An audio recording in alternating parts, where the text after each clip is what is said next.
السلام عليكم على احلى متابعين في الدنيا. عاملين ايه يا جماعه؟ ايه الاخبار؟ وحشتونا جدا جدا جدا من الفيديوهات اللي فاتت. عايزين في بدايه الفيديو نبارك للجميله ام قلب طيب واخف دم في اليوتيوب، ام جنى حبيبه قلبي. الف مليون مبروك. انا لسه سامعه خبر الحمل والناس كلها عماله تكتب وعمالين يقولوا لي الف مليون مبروك يا ام جنى. يا رب يا رب يتربى في عزكم، وانت طيبه وتستاهلي كل خير، ويعني ربنا يجعلها ذرية صالحة بإذن الله ليكي ولزوجك المحترم، ويهدي جميع الأطراف. انت فاهماني طبعا. يهدي طبعا أختك وربنا يخليكم لبعض ويهدي سركم. ويعني نتمنى بقى وقفتها جنبك في الأيام اللي جاية. وأظن بقى مفيش أحلى من الأفراح والمناسبات الجميلة دي اللي العيلة كلها تتلم فيها مع بعض. يعني ربنا يهديها يا رب. والف مليون مبروك للمره التانية، ويتربى في عزك يا ام جنى. وحاولي بقى ان انت بقى تقللي بقى فنجان القهوه الكبير ده. انت عامله زي حالاتي انا برضو ما بقدرش ابعد عن القهوه، حاجه صعبه قوي، بس حاولي تقلليها طبعا عشان البيبي. وربنا يا رب يكملك على خير. رغم ان قنوات الصرف الصحي برضو نزلوا على طول بعد خبر حملك يكذبوا ويقولوا حمل كاذب وبتعمل كده عشان المشاهدات ومش عارف ايه. فيعني معلش ربنا يهديكوا يا رب من الهطل اللي انتوا فيه. يعني هتكذب ليه؟ الست كده كده عندها مشاهدات كويسة ومش محتاجة ان هي تكذب ولا تقول حاجة فيك. فربنا يا رب يكمل لها على خير ويبعد عنها الأذية والعيون الوحشة بتاعت الناس اللي انتوا عارفينهم. المهم يا جماعة ندخل بقى في موضوع تاني. ويعني كان موضوع مشتعل الأيام اللي فاتت بتاع ضني وياسمين ووالدة ضني. طبعا كلنا شفنا الفيديو اللي ضني وياسمين عملوه مع بعض، وكانوا بيتكلموا عن والدته وبيتكلموا عن الخلاف اللي حاصل ما بينهم. وكذلك ام ضني طلعت ردت عليهم. طبعا ولا ننسى الفضيحة الشهيرة لجمالات كفتة في الموضوع ده. تاني فضيحة ليها على التوالي. يعني بصراحة انت بقيتي ماركة مسجلة للفضائح يا جمالات. بصراحة بخلص يعني مش هكذب عليكي. بتتأجري يا رخيصة ب50 ريال يا رخيصة. تمنك رخيص قوي. عارفة تمنك رخيص ليه؟ ان انتي تتأجري وتطلعي على الناس وتشتميهم وتسبي اعراضهم وتتنمري عليهم وتفتشي اسرار البيوت. ده انت حتى يعني ربنا سبحانه وتعالى قالك يعني من ستر مسلم ربنا هيستره يوم القيامة. فما بالك انت بقى؟ انت مش بتستري، لا ده انت بتدوري على فضايح البيوت وتنكشي فيها وتتواصلي بالقرايب والقريب والغريب عشان تعرفي اللي ربنا ساترهم وتشيلي الستر عنهم وتطلعي تعملي لنا فيديو وانت قاعده على كرسي السفره.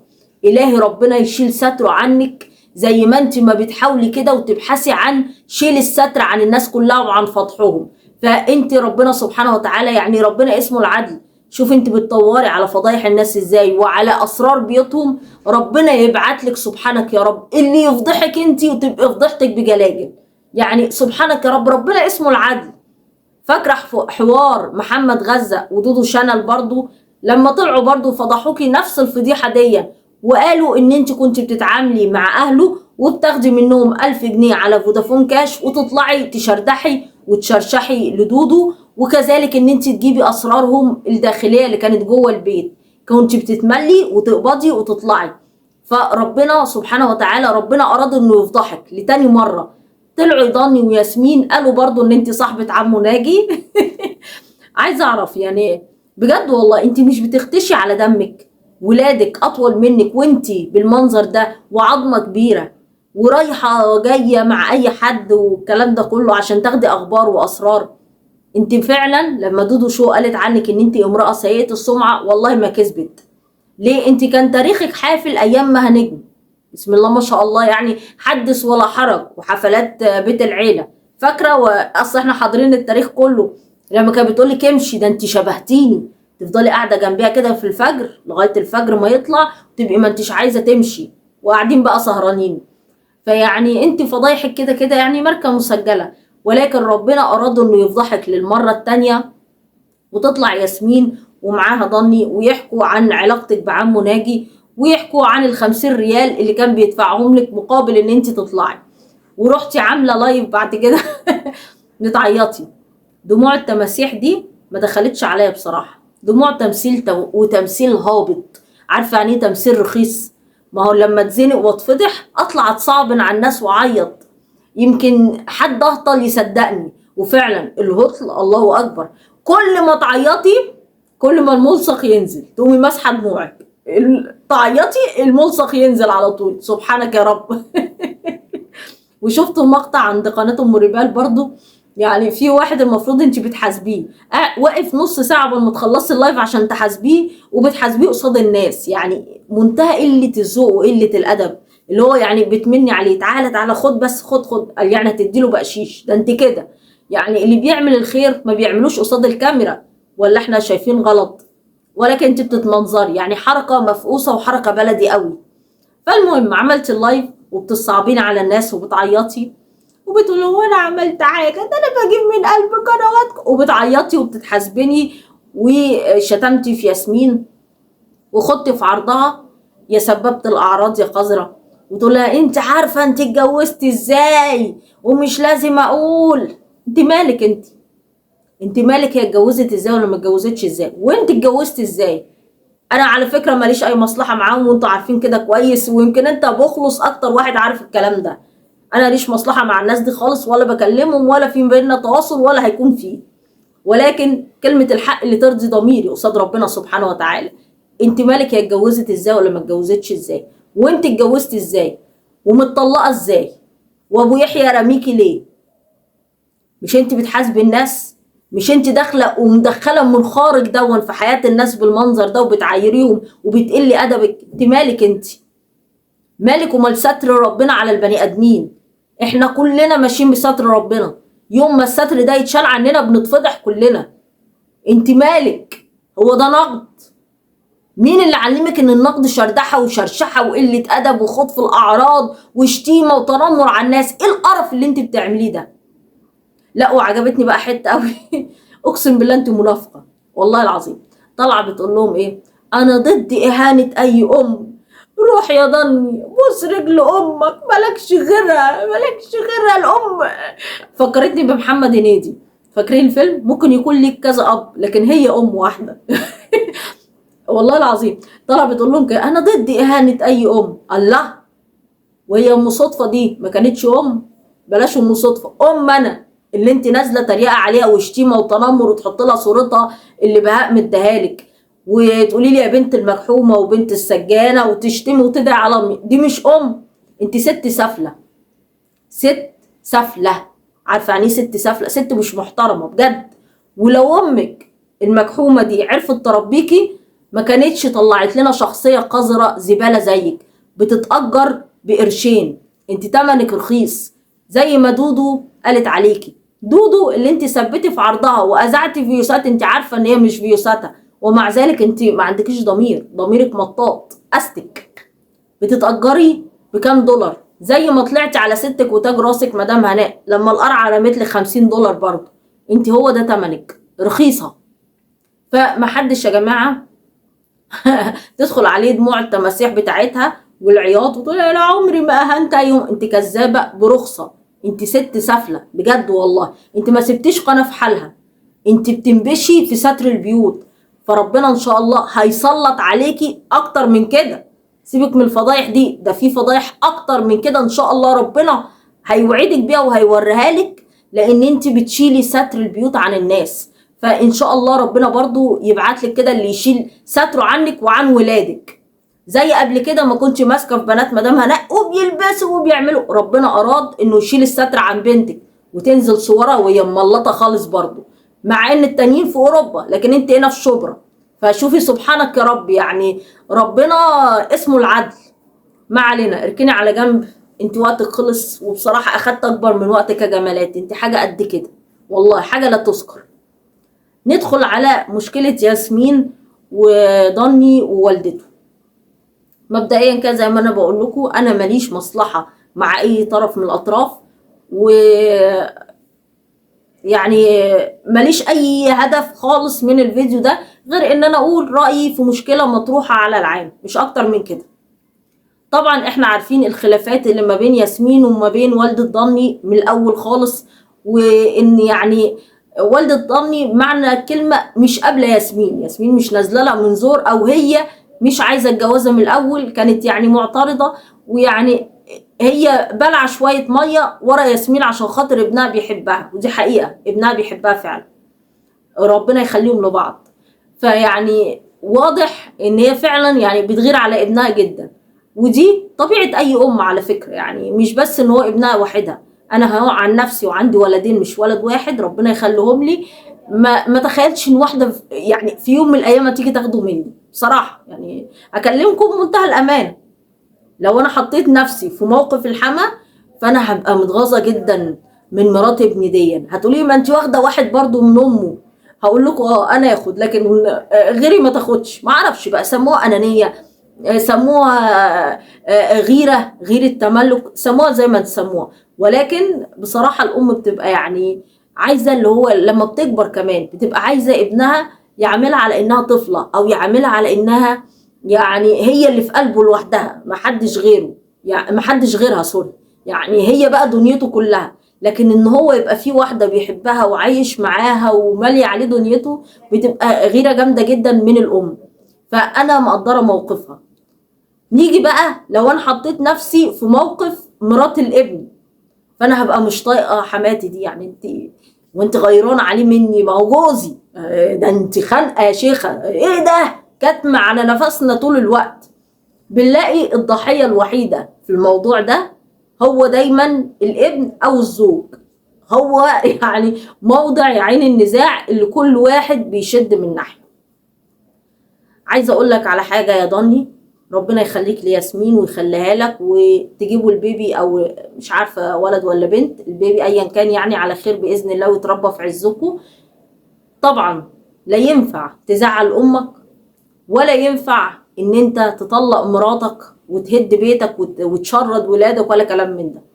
انت هنا رمانة الميزان، رمانة الميزان بتاعت الموضوع. يعني امك مهما عملت فهي امك. هتقول لي دي غلطانه، دي مش عارف، مش طايقه مراتي، دي مش عارفه راحت نقلت كلام في بيتنا، دي مش عارف ايه. ولا تقل لهما افا ولا تنهرهما. يعني لو عملت ايه انت تحت رجليها برضه. لو مسكت الشبشب كده، سوري في اللفظ، يعني انا حتى بطبقها على نفسي، لو امي مسكت الشبشب كده وادتني بيه، مش هقول لك في الشارع، هقول لك قصاد رؤسائي في اي حته، فانا هقول لها شبشبك فوق راسي، هحطه كده على راسي، لا يمكن هقول لها انت بتعملي ايه.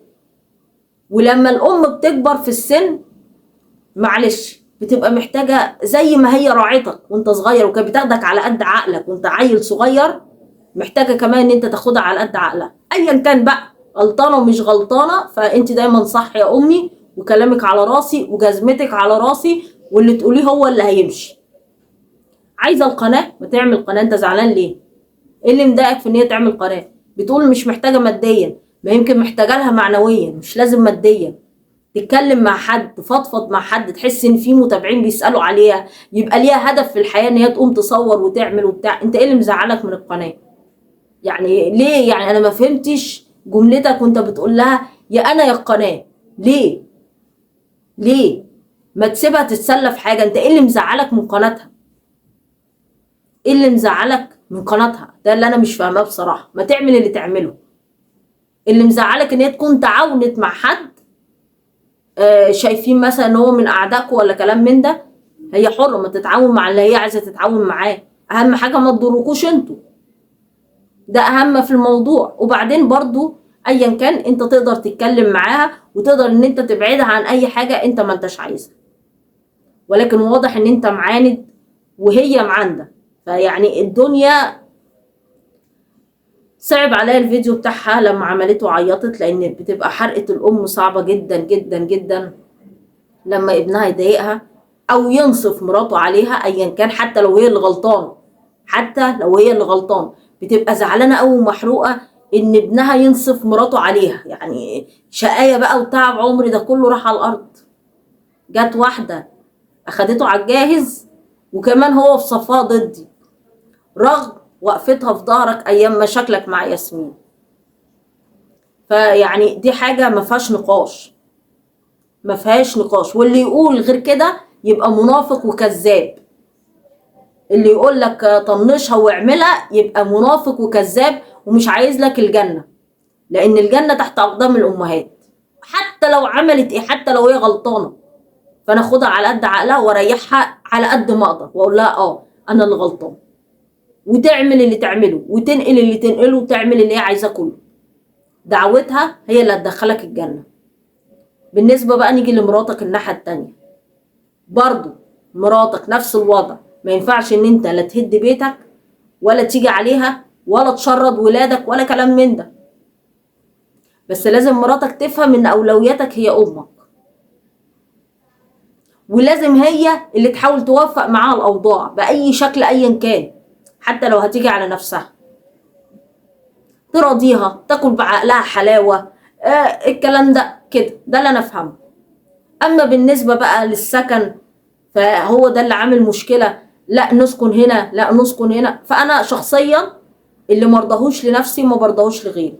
السكن يعني في وسط العيله يا جماعه بيجيب مشاكل الدنيا والاخره بمنتهى الامان. انا بكلمكم بصراحه، سواء من العيله دي او من العيله دي يعني.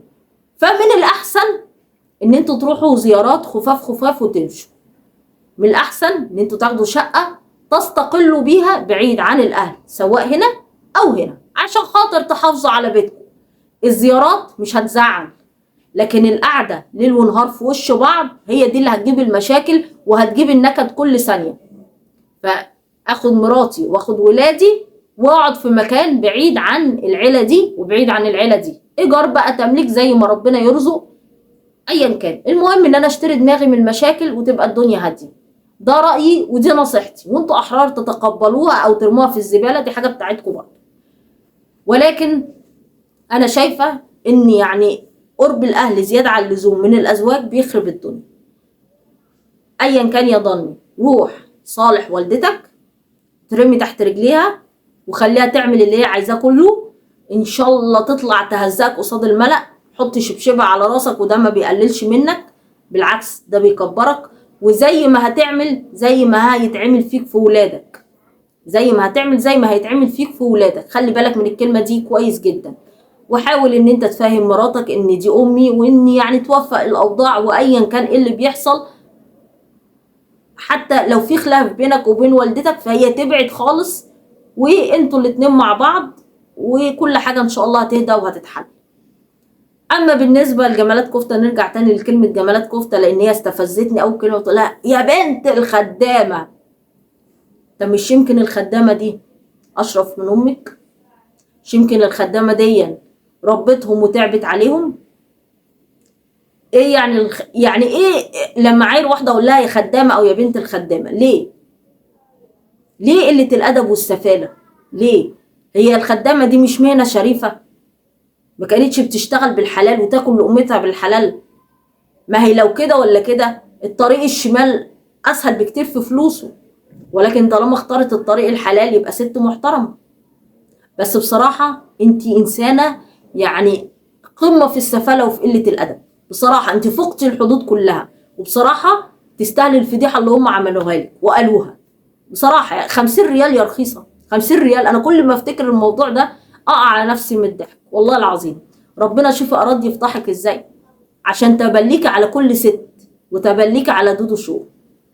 الحمد لله الحقوق بترجع. فبنتمنى يا جماعة في اخر الفيديو، احنا طبعا زي ما بقول لكم كده اي حاجة موجودة على العام فاحنا بننتقدها وبنقول الكلمة اللي ترضي ربنا سبحانه وتعالى، مش لأي غرض ولا لأي هدف تاني ولا لأي حاجة. وبرضو بنبارك لأم جنى الجميلة اللي أنا نفسي تجيب بنوتة تبقى شبه جنى كده وتبقى شبهك، يعني هتبقى فعلا زي القمر. ربنا يا رب يبارك لك ويخليهم لك وتفرحي بيهم وتجوزيهم وتشوفيهم أحسن الناس، لأن انت بجد ست من الستات الجميلة الطيبة اللي مأذية برضو على المنصة دي. معرفش ايه السبب، يعني رغم ان انت في حالك وملكيش علاقة بأي حد وما بتأذيش بني آدم زي مغتربة، ولكن سبحانك يا رب أعداء النجاح أعدلكوا على الواحدة. يعني بصي حاطين مراخيرهم كده في حياتكم. ربنا يا رب يعني يهدلكوا الحال وتفضلوا دايما في نجاحكم وتفضلوا كده منورين الدنيا. وكذلك مغتربة ترجع وتنور الدنيا. كل دقيقة وكل فيديو لازم بفتكرها، ترجع وتنور الدنيا تاني ان شاء الله وترجع مكانها، لان فعلا هي ملكة اليوتيوب. وكذلك ما تنسوش برضو الدعاء بالرحمة والمغفرة لميسيو جانو. الانسان بيمشي يا جماعة وسيرته الطيبة هي اللي بتقعد، يعني الانسان بيمشي وسيرته وعمله هما اللي بيقعدوا. فيا ريت يا ريت قنوات الحقد الفاشلة، قنوات الصرف الصحي، قنوات سب الاعراض، قنوات النميمة، قنوات النهش، الكلمة الطيبة صدقة، يعني يا رب يتعلموها. اشوفكم على خير يا جماعة في الفيديوهات اللي جاية. السلام عليكم ورحمة الله.